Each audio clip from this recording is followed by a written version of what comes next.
Shalom, Facebook, and welcome to another edition of AJ's Corner, video style. That's right.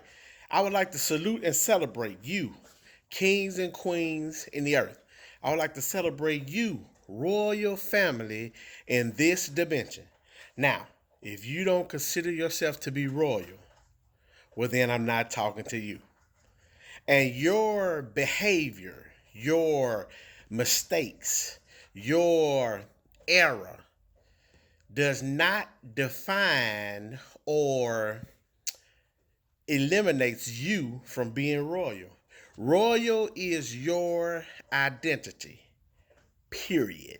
Amen. Well, as we begin to end 2019 and kick off 2020, I want you to consider this. Your ego has timed your harvest. That's right. Your ego has timed your harvest. Glory to God. Now, first of all, the ego, edging God out, is this self-made construct entity. We've done it ourselves. That's why it's self-made. It is our false self. It is who we think we are. Things such as a brother, a husband, a wife, a architect, a doctor, a lawyer, a pastor, a minister. These type of things are part of the ego. That's not who we really are. Those are roles that we are playing. To the church, they call the ego the devil. The problem with that is that they consider this devil to be something or someone outside of themselves. But I beg to differ, and I offer you this understanding that if you're ever looking for the devil, which is nothing but your ego, all you have to do is look in the mirror. That's right. Well, one of the jobs of the ego is to continue the status quo. Let me pause here. Because that's the job of the ego, it lets us know that the ego can be trained to assist us. That's right. But unfortunately, due to misunderstanding, due to lack of teaching, due to traditionalism and religiosity, we have not understood anything about the ego, and we definitely has not trained it to assist us. So by default, our ego automatically operates against us. See, it works something like if nobody in your family has owned a brand new car, when you go to get a brand new car, all hell breaks out. The ego says, oh, in your DNA, y'all only get used cars. So therefore, you can't break out of this created behavior that resides in your own DNA.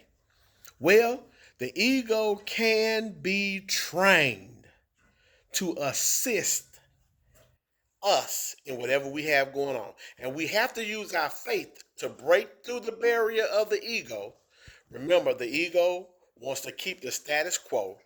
Once we break through that barrier on any faith project that we have on our altar, then when the success, the victory, the manifestation shows up, the ego has been retrained in that area.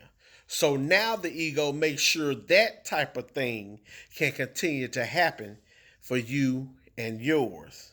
Amen. A little simple example would be something to the effect of making up the bed, if you will. Science has proven that if you do a thing 21 times consecutively, then that thing becomes a habit. Amen. So if you make up your bed 21 days in a row, glory to God, and you're consistent with that, that's what in a row mean, then on day 22 or day 25 or day 30, if you will, and you try to leave without making that bed up, your ego is going to work on you to get you back in there to make the bed up. Exactly.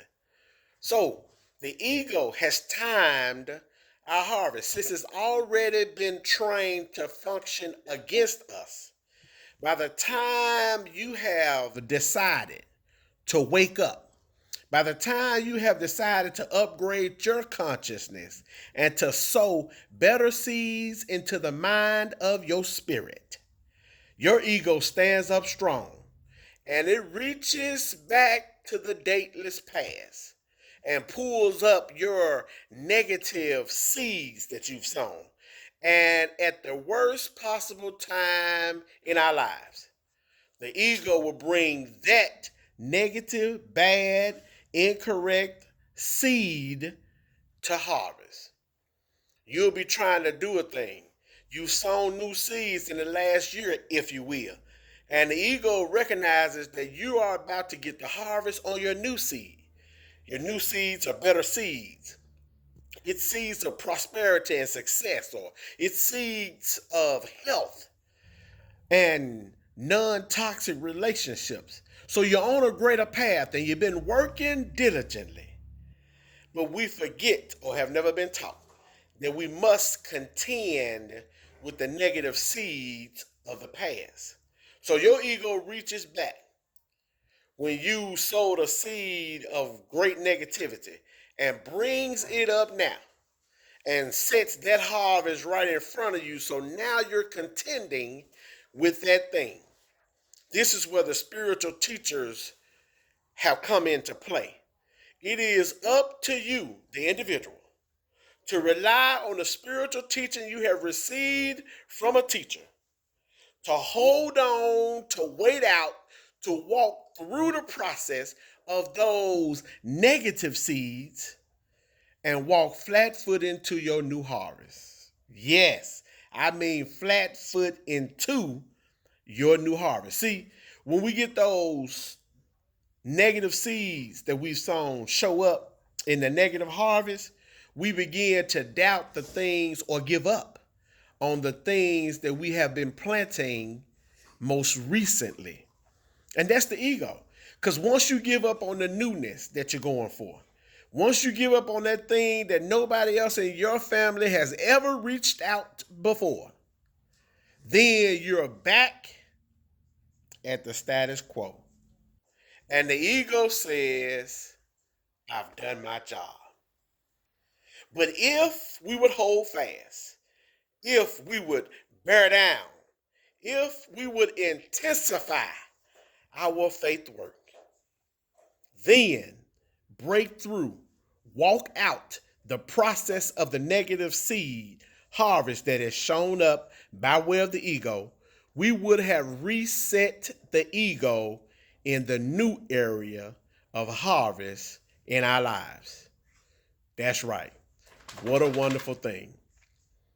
Well, as always, until another time, that's right. I'm just saying.